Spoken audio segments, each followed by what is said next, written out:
assez insupportable et assez superficielle.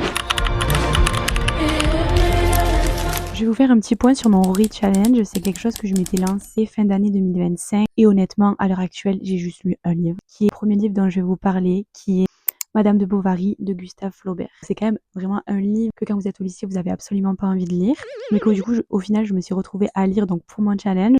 Donc je trouve que c'est quand même un classique à lire.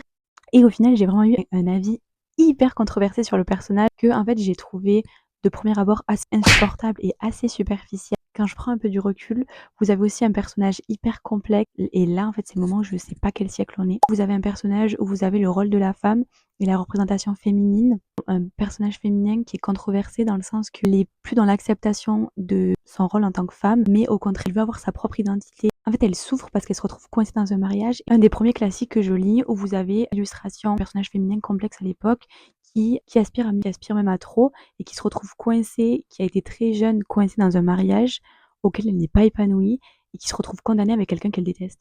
Et du coup, ça vous renvoie aussi à un questionnement de vous dire de faire attention à ses choix, à des choix qu'on fait parfois précipités pour en fait ne jamais se retrouver dans la même situation, même si bon bien sûr à l'heure actuelle on ne se retrouverait pas dans la même situation qu'une femme de son époque, malgré que je l'ai trouvé souvent très égoïste. Honnêtement au premier abord je l'ai vraiment pas aimé, mais avec du recul, quand vous réfléchissez un petit peu à son personnage, je trouve qu'il y a vachement de choses à dire.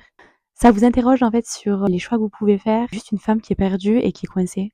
Une fois que j'ai compris ça, je me suis sentie moins critique à son égard. C'est vraiment une situation auquel j'espère et j'aspire à ne jamais être. Donc au final, c'était quand même très intéressant à lire. J'ai fait en lecture audio, qu'on se le dise, parce que j'avoue que tous les descriptifs, etc., voilà. Je sais pas si vous l'avez lu ou si vous avez envie de le lire. N'hésitez pas. Après, bien sûr, c'est pas une romance et vous aurez pas 50 000 plot twists. C'était ma petite vidéo. Je vous ferai une vidéo sur le prochain livre que je dois lire qui est Moby Dick. Je ne sais pas quand je le commencerai, mais c'est mon objectif de ma prochaine vidéo.